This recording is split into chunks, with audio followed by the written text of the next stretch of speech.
Hare Rama, Hare Rama, Rama Rama, Hare Hare. Om Ajnantimirandasya Jnananjanashalakhya Chakshurmitam Yena Tasmai Shri Gurave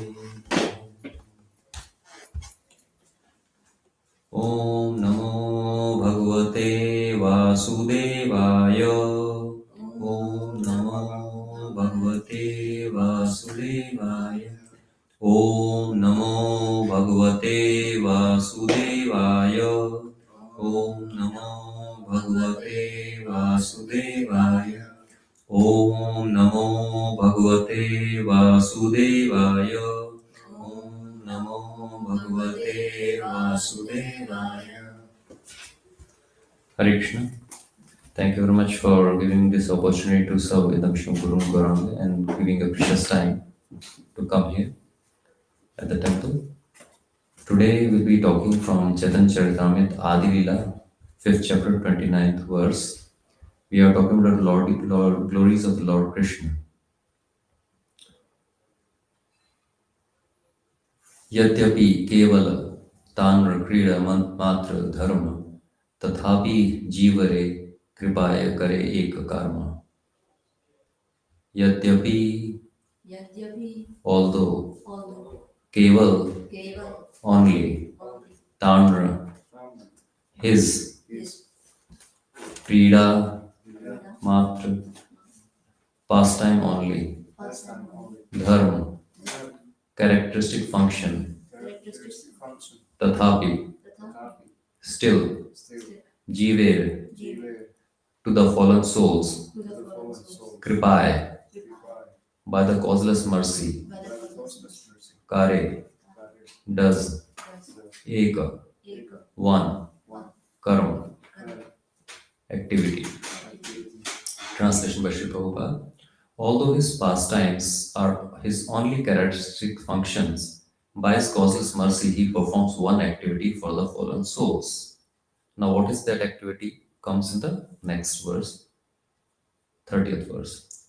Salokya samipya sarashti sarupya prakar chari mukti diya kare jiver nistar. He delivers the fallen living entities by offering them the 4 kinds of liberation.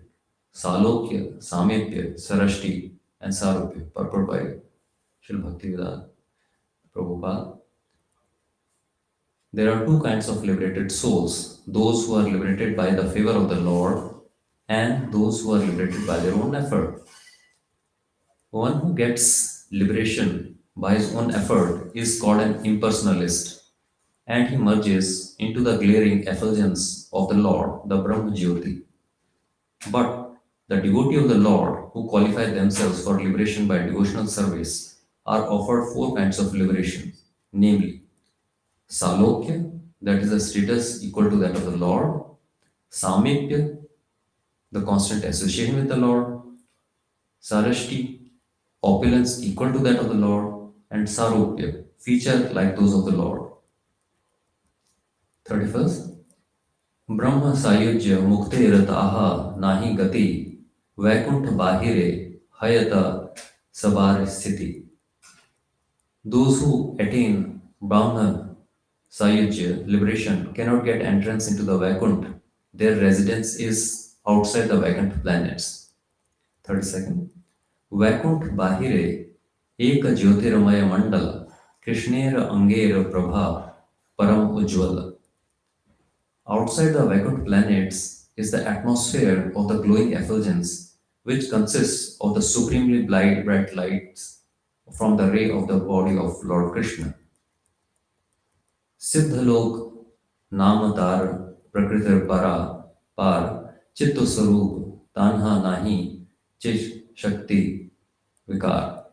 That region is called Siddhalok and it is beyond the material nature. Its essence is spiritual, but it does not have the spiritual varieties. Surya Mandal Yena Bahire Nirvishesha Bhitare Surye Rath Adi Savashesh. It is like the homogeneous effulgence around the sun, But inside the sun are chariots, horses, and other opulences of the sun god, Purpur. Outside of Vaikuntha, the abode of Krishna, which is called Paravyom, is the glaring effulgence of Krishna's bodily rays. This is called Brahmajyoti. The transcendental region of that effulgence is called Siddhalok or Brahmalok. When impersonalists achieve liberation, they merge into that Brahmalok effulgence. This transcendental region is undoubtedly spiritual, but it contains no manifestation of spiritual activities or variegatedness. It is compared to the glowing of the sun. Within the sun's glow is a sphere of the sun, where one can experience all sorts of varieties. 35. Kamad, Deshad, Bhayat, Snehad, Yatha, Bhakteshware Mana, Aveshya Tad Agham Hitva, Bhavastad Gatim Gata. As through devotion to the Lord, one can attain his abode, many have attained that goal by abandoning their sinful activities and absorbing their minds in the Lord through lust, envy, fear, or affection. Purport. As the powerful sun, by its glowing rays, can purify all kinds of impurities, so the all spiritual personality of Godhead can purify all material qualities in a person he attracts. Even if one is attracted by Godhead in the mode of material lust, such attraction is converted into spiritual love of Godhead by His grace. Similarly, if one is related to the Lord in fear and animosity, he also becomes purified by the spiritual attraction of the Lord. Although God is great and the living entity small, they are spiritual individuals, and therefore, as soon as there is reciprocal exchange by the living entity's free will, at once the great spiritual being attracts the small living entity, thus freeing him from all material bondage. This is a verse from Srimad Bhagavatam, 7th canto, 1st chapter, 30th verse. 36th verse. Yad Arinam Priyanam Cha Prapyam Ekam Ivoditam Tad Brahma Krishnayor Aikyat Kirnar Kampana Yusho. Translation. Where it has been stated that the Lord's enemies and devotees attain the same destination, this refers to the ultimate oneness of Brahman and Lord Krishna. This may be understood by the example of the sun and the sunshine, in which Brahman is like the sunshine and the Krishna himself is like the sun. So this is the verse which we'll be taking in detail today. So as Srila Prabhupada explains in his purport, this verse is from Bhakti Rasamrita Sindhu, 278th verse of Srila Rup Goswami, who further discusses the same topic in his Laghu Bhagavatamrita Purva, 5th chapter, 45th verse. There he refers to the Vishnu Puran, first verse, where Maitreya Muni asked Parashar Muni in regard to Jai and Vijay, how it was that Hiranyakashipu next became Ravan and enjoyed more material happiness than the demigods, but did not attain salvation, although when he became Shishupal, quarreled with Krishna and was killed, he attained salvation and merged into the body of Lord Krishna. Parashar replied that Hiranyakashipu failed to recognize Lord Nrsimhadev as Lord Vishnu. He thought that Nrsimhadev was some living entity who had acquired such opulence by various pious activities. Being overcome by the mode of passion, he considered Lord Nrsimhadev as an ordinary living entity, not understanding his form. Nevertheless, because Hiranyakashipu was killed by the hand of Lord Nrsimhadev, in his next life he became Ravan and had the proprietorship of unlimited opulence. As Ravan, with unlimited material enjoyment, he could not accept Lord Ram as the personality of Godhead. Therefore, even though he was killed by Ram, he did not attain Sayuj or oneness with the body of the Lord. In his Ravan body, he was too attached, too much attracted to Ram's wife Janaki. And because of that attraction, he was able to see Lord Ram. But instead of accepting Lord Ram as an incarnation of Vishnu, Ravan thought of him as an ordinary living being. When killed by the hands of Ram, therefore, he got the privilege of taking birth as Shishupal. Shishupal, who had such immense opulence that he could think of himself as a competitor to Krishna. Although Shishupal was always envious of Krishna, he frequently uttered the name of Krishna, and although always thought of beautiful features of Krishna. Thus, by constantly thinking and chanting of Krishna, even unfavorably, he was cleansed of the contamination of his sinful activities. When Shishupal was killed by the Sudarshan Chakra of Krishna as an enemy, his constant remembrance of Krishna dissolved the reaction of his vices, and he attained salvation by becoming one with the body of the Lord. From this incident, one can understand that even a person who thinks of Krishna as an enemy and is killed by him may be liberated by becoming one with the body of Krishna. What then must be the destination of devotees who always think favorably of Krishna as the master or their friend? These devotees must attain a situation better than Brahmlok, the impersonal body of effulgence of Krishna. Devotees cannot be situated into the impersonal Brahman effulgence into which impersonalists desire to merge. The devotees are placed in Vaikuntha Lok or Krishna Lok.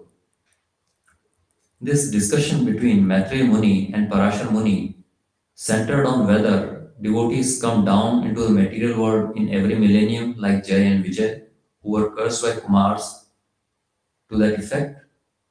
In the course of these instructions to Maitreya about Hiranyakashipu, Ravana and Shishupal, Parashar did not say that these demons were formerly Jay and Vijay. He simply described the transmigration through three lives. It is not necessary for Vaikuntha associates of Supreme Personality of Godhead to come to take the roles of enemies in all millenniums in which he appears. The fall down of Jay and Vijay occurred in a particular millennium. Jay and Vijay do not come down in every millennium to act as demons. To think that some associates of the Lord fall down from Vaikuntha in every millennium to become demons is totally incorrect. The Supreme Personality of Godhead has all the tendencies that may be found in the living entity, for he is the chief living entity. Therefore, it is natural that Lord sometime wants to fight, just as he has tendency to create, to enjoy, to be a friend, to accept a mother and father, and so on. He also has a tendency to fight. Sometimes important landlords and kings keep wrestlers with whom they practice mock fighting, and Vishnu makes similar arrangements. The demons who fight with the Supreme Personality of Godhead in the material world are sometimes his associates.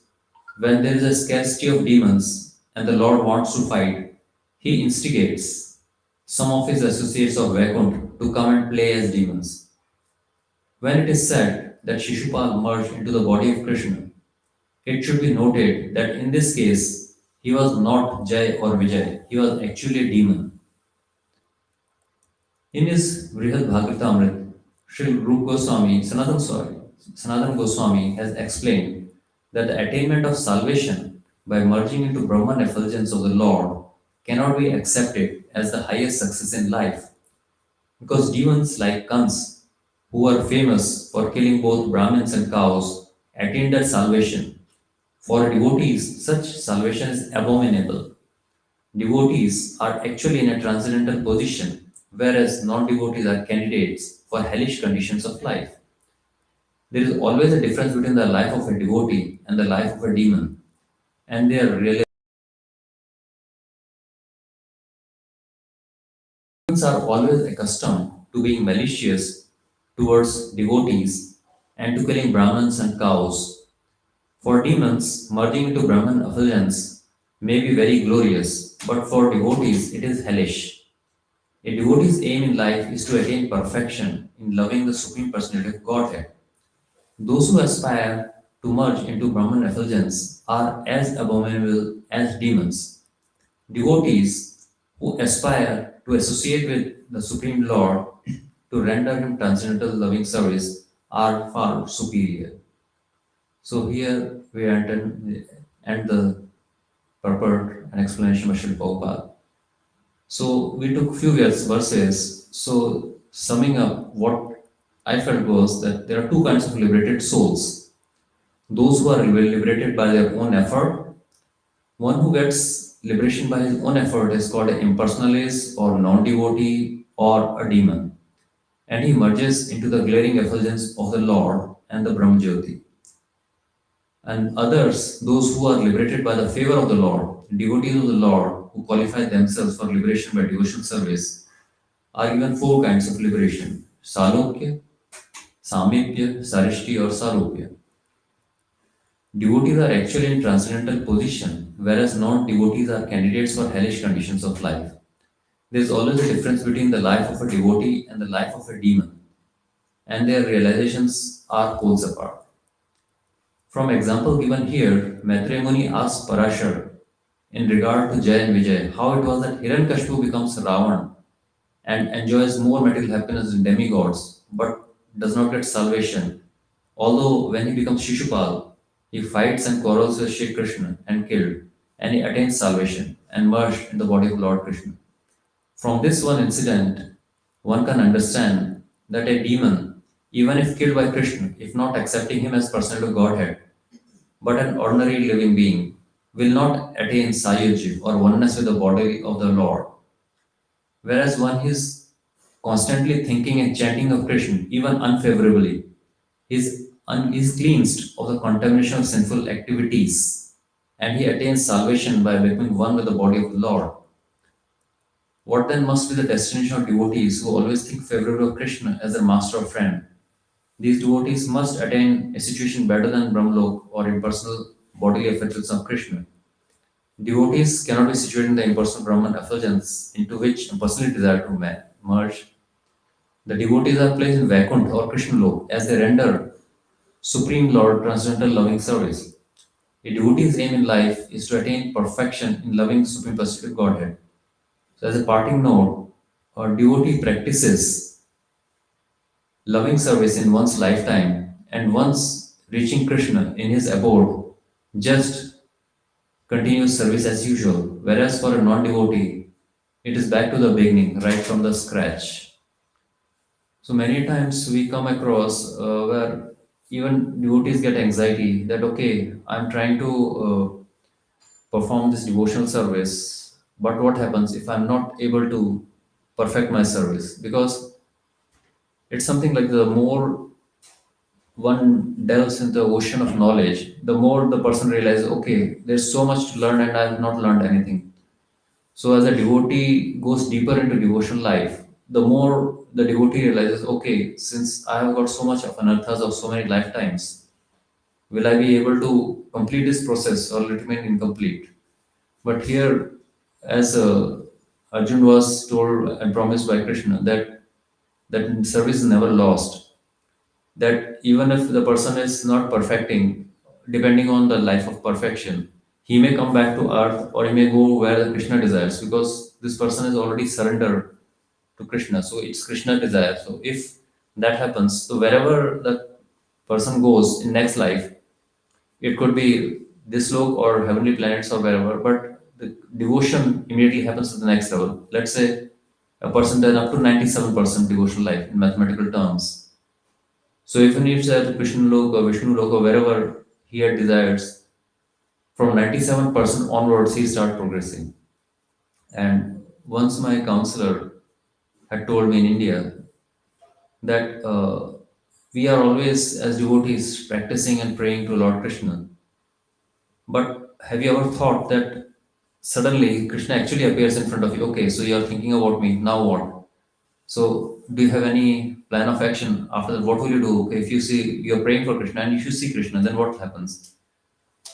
So that is exactly the thing. If we are thinking like that, then Krishna gives us that intelligence by which we can continue our service. So life of a devotee would always be better than the life of a non-devotee. Even though we may feel we are not doing perfect, but at least we are continuously progressing. So that is where we have to keep on going. But otherwise, if you look at it, we are living in a war-like situation now. People are saying that economically, most of the countries are depleted. So there may be third world war. But even if everything comes to a conclusion, what happens?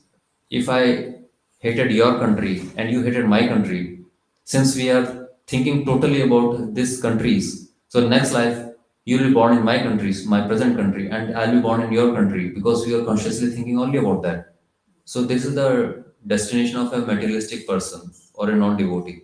Whereas a devotee, wherever, whether in this country or other country or good condition, bad condition, is thinking of Krishna.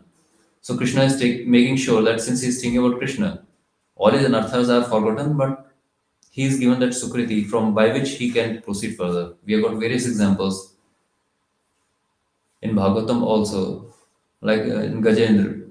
An elephant remembers, like when he's about to die, okay, that there's somebody who's there, so and he perfects his life. So there are many examples. Shilpa has put lots of effort to just keep on continuing to impress upon us the significance of devotional life. Thank you very much, Hare Krishna. If there's any question or comments, please ask. Thank you very much. And thank you very much for the patience listening.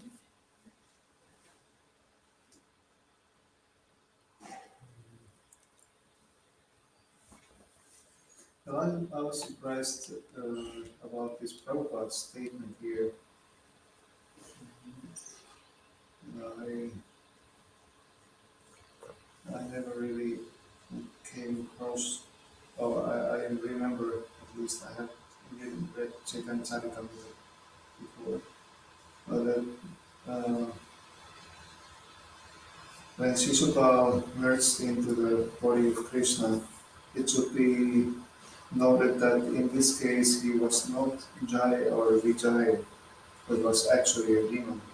But that was like Jaya's and Vijaya's last birth, and I thought it was he was supposed to return back to his own original position as Jaya and Vijaya.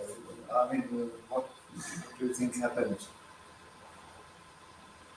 Harish Prabhu, you are my god brother. Why do I appreciate you all the time? Because you keep giving me opportunities by which I'm always faced to see this question. And this was the only question which was coming to mind that you will be asking me if you are here today, and which you actually asked. So whenever I come here, you always keep me on the edge. So I'm always thinking, what would you be asking? And this question was confusing me because I thought that even if you're not asking, somebody else has, or this question is confusing me only. So as we saw, yes, of course, as we were realizing that it is Krishna's will, because he also has all that. In fact, all our tendencies come from Krishna only. So he wants to fight, so he created a situation. That's why these four Kumars had to go and curse Jay and Vijay that you do not allow to see Vishnu, and we'll make sure that you also don't see Vishnu, and then you suffer for your insults which you have given us. So of course, that was the prime cause. But as we know that Krishna, right now, as I'm talking to you, he's in DT, he's in the kitchen, he's everywhere. And his pastimes are a bit mysterious to understand, but with my limited knowledge, I understood. Here it is being clearly given as an example that, of course, the common knowledge is that when he was fighting as Shishupal, one factor is he was under the curse, and that was the last. Actually, it was his boon. He had asked that, okay, instead of taking seven birds, if you I get two birds as a enmity with enmity, I would rather take that life and I come back to you faster. That was that definitely the case. But here they're mentioning, but it's also mentioned like what the great persons personalities do. Others take it as an example. Shri Prabhupada has mentioned that also. But here it is clearly mentioned that, of course, Jaya Vijaya, who are serving Krishna from time immemorial to time immemorial, they'll always be Krishna's favorite because they are serving. But at the same time, Krishna is also given an example that in first birth, if you don't think about the point which Maitre is trying to explain to Parashamuni is that when you are looking at that example, firstly, Nrsimhadev kills Hiranyakashipu. Hiranyakashipu was thinking, okay, this person is maybe having something because he could not comprehend. Of course we cannot comprehend Krishna, so even if Jay and Vijay, they will not be able to understand. So they were under the impression, he was under the impression that there is some mystical person who has got something which I was not aware, and that's why he is fighting with me. But since he was not thinking about Nrsimhadev as Lord Vishnu, that's why he was given the birth as Ravan. And even as a Ravan, he was given so much opulence that he actually started thinking that he is God himself. And that's the reason that why even when he was fighting with Ram, he was not thinking that I'm fighting against Vishnu, my master. But he was still thinking that okay, I am fighting this person, I love this woman, and this person is just a impediment in my achievement. So that's the reason, that's why he got birth as Shishupal. So same thing has two different explanations. We are talking about the second explanation. First example is that okay, there was a blessing of curse and that was being done. But actual explanation that if somebody like me is trying to copy that example, it's from that perspective it is mentioned that that's why when that person comes as Shishupal, again, since he is killed by Lord Ram himself, so he again is having that opulences, because if you are touched by it's something like this, that if you are trying to touch magnet which is kept in close contact with magnet, for iron with magnet, iron also gets some qualities like that.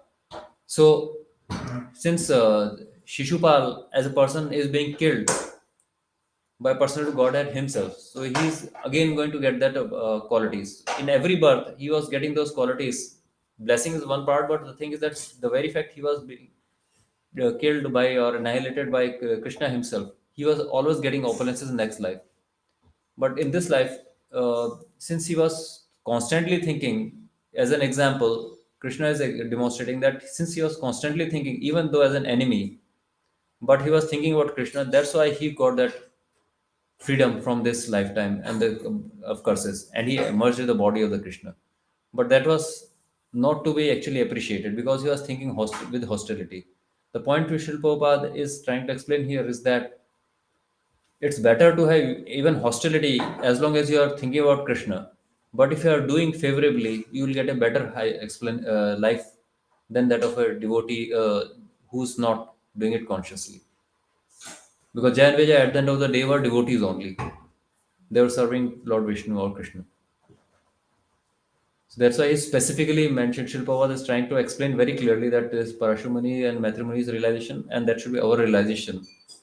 That okay, even if a person is hostile, Krishna is still merciful. But if we are favorable towards Krishna, we get better destinations depending on the level of surrender we have. That's the point which Shilpavad is trying to make. Does it answer your question, or it remains a paradox? Yeah. Yeah, it makes sense.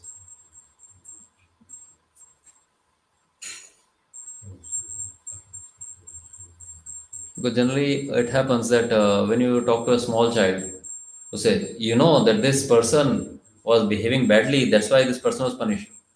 So the child is not thinking about the punishment. He's saying, but why? What about that person? Why did the person do? He's more interested in the action rather than the reaction. So likewise, most of us are thinking about action, whereas Shilpapad is explaining us about the reactions.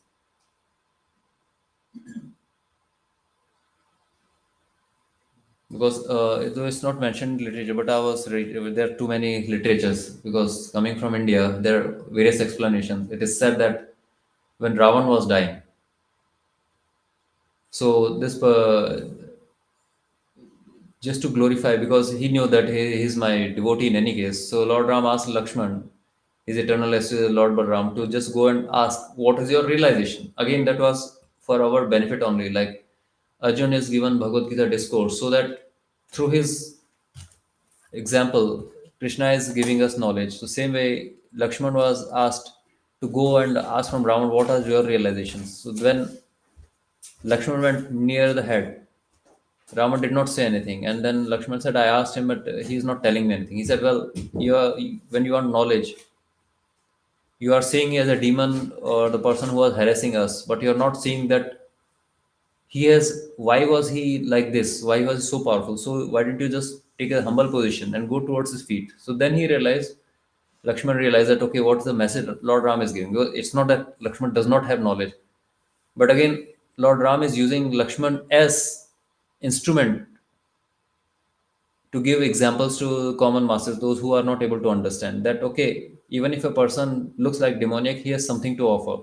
And then he was saying that it is my pride which killed me. And I was thinking about something which did not belong to me. And I forgot of all opulences which I had, what was my duty. And that's the reason I'm suffering like this. So, though I had boon or everything, but still, I did not utilize properly. Another example I was hearing that when Lord Ram comes back to kingdom and his mother asks, okay, so you killed Ravan. So Lord Ram says, I did not kill him, his ego killed him. So this type of course examples. Now you can say that, of course, since it is not coming from the scriptures which we are learning, but this is just an example. And coming from the land of stories, these small examples, small metaphors are the ones how we learn, acquire knowledge. Does that answer your question, Prabhu? Because it's written all over your face, it's not answering. There's still some doubts lurking in your mind. Yeah, well, when somebody merges into impersonal Brahman, they might have liberation from the material world, but they don't have love for Krishna. Therefore, the only direction they can go to after being liberated in the Brahman effulgence is come back here in the material world. But Shishupala's birth was supposed to be the last birth of the third birth as a demon by for Giant Vijay. Well, okay, but that's what I'm just curious of. I'm sorry I'm interrupting you, but what about Jagai Madhai? Huh? What about Jagai and Madhai? They took final birth as Jagai and Madhai because they realized that in every birth they will be fighting with Vishnu or Lord Krishna. So they said, okay, we want to have a friendship also, not only our enmity. So again, they had those hostile tendencies, but then they became great devotees. Uh, this has been actually discussed about uh, that many devotees think that Jagai and Madhai are also Jai and Vijay, but there's it has been discussed that there is actually no scriptural reference that it is true. It's just some devotees made it up because it sounds good. Then how do you explain Sri Murari Prabhu is Lord Hanuman?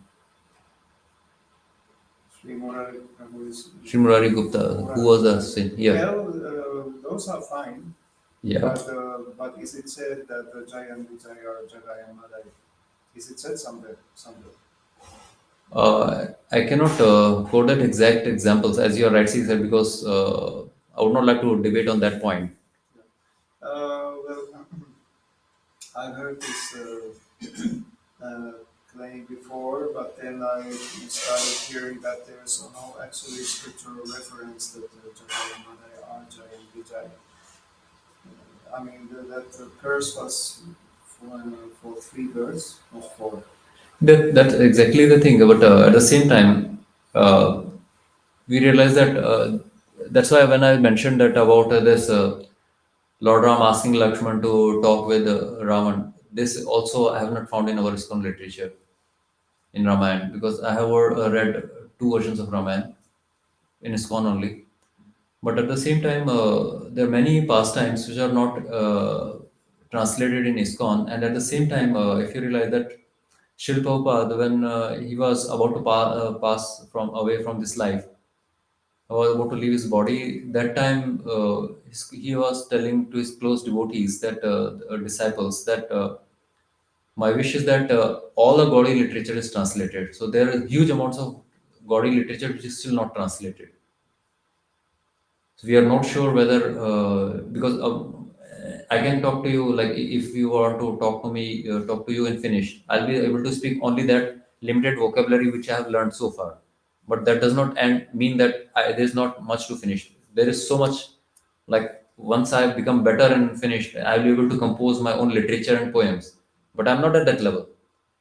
So based on limited knowledge, if I say that I know, I cannot even confidently say that what you are saying is right or wrong, because based on the literature. So that's why within the limited knowledge, because even if there is entire literature, there are two dimensions: what has been translated, what I have read, what I have understood, what I am able to express. So my limitations also come. That is one of the imperfections of this material life.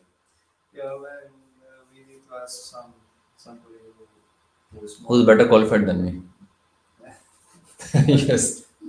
better qualified than us. Say us, no, no, just Why do you think two of us are God brothers in any case? We are always having limitation. That's why we are always getting the blessings of our Guru Maharaj also all the time. Because we are curious, we got to learn. And that's why he gets angry, but he tells us in any case. yeah. So based on the present literature, this is my understanding. But in Jagai Madhai's case, okay, I stand corrected. If it's not mentioned so far by the translations, if it is existing, then that is there. If it's not there, but in any case, Jaya and Vijaya, again, that comes as a demonstration. Because another myth is about that, that's Karn. In any literature, every literature which you read in India, you'll be told that he was a wrong person. He was a right person, but he was wrong. But at the end of the day, Shil Prabhupada says that if he was not standing for Krishna, he was against Krishna. Same thing is said about it was Bhishma Pitama's curse, that he was forced to fight against Pandavas. But that was against Krishna in any case. So that doesn't mean that they have become less favorite. And like, yeah, when he wanted to come in pastimes, he wants his devotees to also come. So the Yamraj was coming as Maharaj Vidur. And if you realize, Vidur Niti is very, very famous. Like in India, if you are, if you want to develop your brains in all faculties, then you have to study about Chanakya Niti. But lesser people know that Chanakya Niti can be harsh at times, but Vidur Niti is always advanced, more advanced than even Chanakya Niti. And Vidur is himself Lord Yamaraj, because he wants to serve Krishna, and Krishna understands that okay, you have been working 24 by 7, so you take a break, come into my pastime. So there he gets his pastimes to just serve.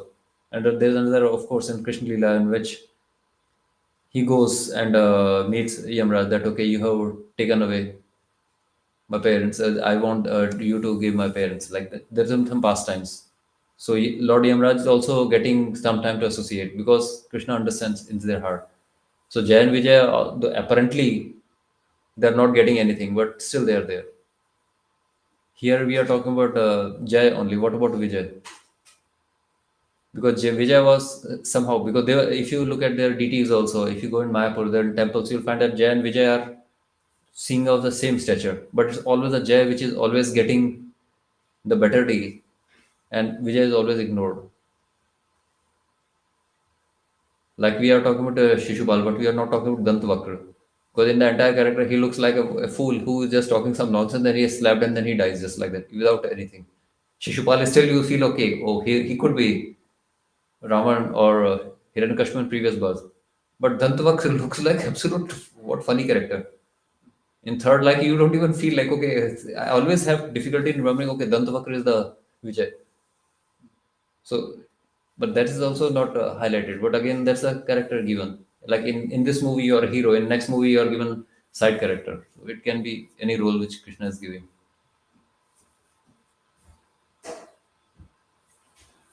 Does that answer the question, or any other question or comment?